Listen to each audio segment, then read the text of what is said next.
Dante's Inferno, Canto 29.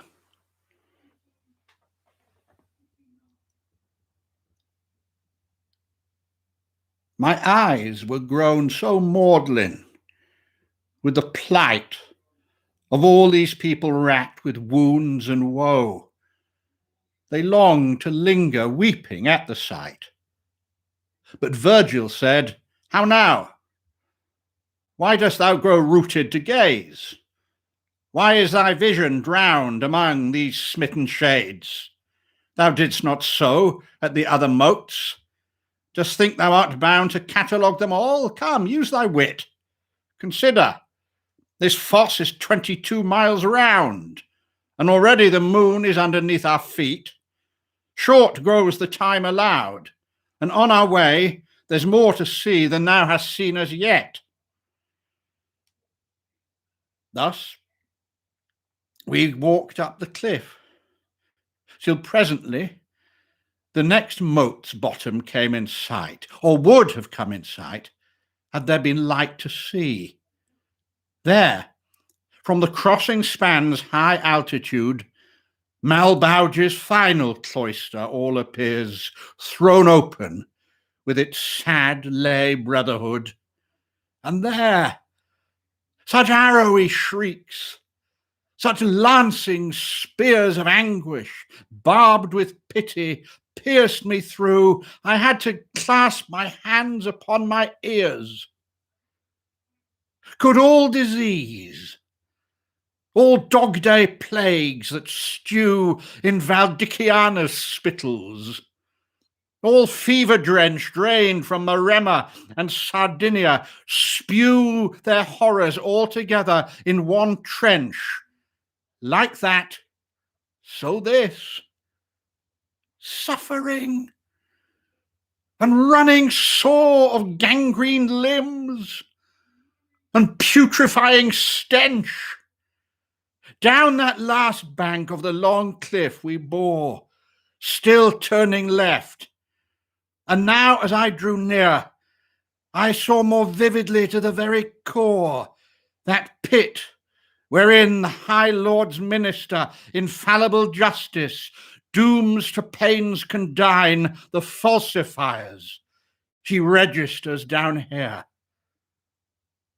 No sadder sight was seen, as I divine, even in Egina, when wrath knew no term, but the whole people in that air malign sickened, and beasts, down to the littlest worm, dropped dead, till in the end the ancient race had to be born anew, as poets affirm, from seeds of ants. Then in that dreadful place, the sight of the spirits strewn through the dark valley, heaped here, heaped there, enduring their distress, this on the back, and that upon the belly of another lay, while some crawled round the dismal road, all fours lethargically. So, step by step we went, nor uttered sound, to see and hear those sick souls in their pains, who could not lift their bodies from the ground. I saw two sitting, propped like a couple of pans set to warm by the fireside, back to back, and blotched from head to foot with scabs and blains. And I ne'er saw currycomb plied by ostler's jack or groom in a frenzy because his master's waiting, or because he's kept up late and wants to pack bedwards to match the furious rasping and grating with which they curried their own hide with their nails, maddened by the itch that still finds no abating. The nail went stripping down the scurfy shales, just as a scullion's knife will strip a bream, or any other fish with great coarse scales. Thou that dost take thy fingernails to trim thy coat, and sometimes, thus my guide began to one of these, for pincers usest them, tell us, So may thy claws outlast the span of all eternity to do their task. Is anyone here within a Latian man? We who confront thee in this hideous task are Latians both. One answered in a wail, But who art thou? And wherefore dost thou ask? I am one who comes descending, veil by veil, to lead this living man, my guide averred, and all my business is to show him hell. Their mutual propping broke. Startled, they stirred and turned towards me trembling. Others too turned when they caught the echo of his word. Then my kind master courteously withdrew to give me place. Whate'er thou wilt, he said, ask them. And since he urged me so to do, I thus began. So may your names not fade in that first world from human memory, but live for many sons. Be not afraid to tell me who and whence you both may be, nor let your sad and shameful state prevent your free unfolding of yourself to me. I'm Aretine, and to the stake was sent by Albaro of Siena. Yet, said one, what caused my death? Cause not this punishment. It's true, I told the fool one day for fun, I can take wings and fly, and he, an ass, full of wild whims, with addled wits or none, would have me teach him how.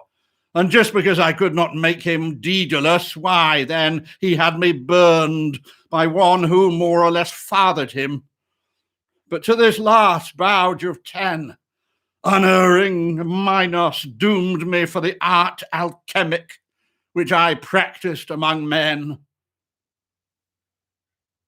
Was ever phrase, a race so frivolous of heart, said I to the poet, as the Sienese? I think they could give even the French a start and a beating. Whereupon the second of these leprous shades joined in, except no doubt Streaker, renowned for his economies, and Niccolo, of course, who first found out how to make cloves a costly cult and passion in the garden where such seeds take root and spore. Oh, and except the club where Cacciadascian lost woods and vineyards, and the ingenious Abagliato, like a man of fashion, displayed his wit.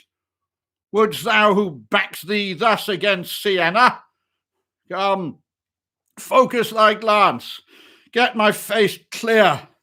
Thou'lt not be at a loss to know Capoccio's shadowy countenance, transmuter of metals, alchemist, and a feature which, if I eye thee hard, thou wilt at once recall, a most consummate ape of nature.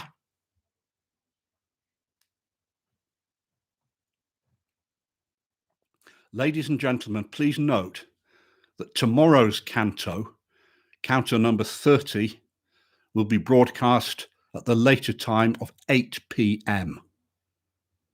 Thank you very much.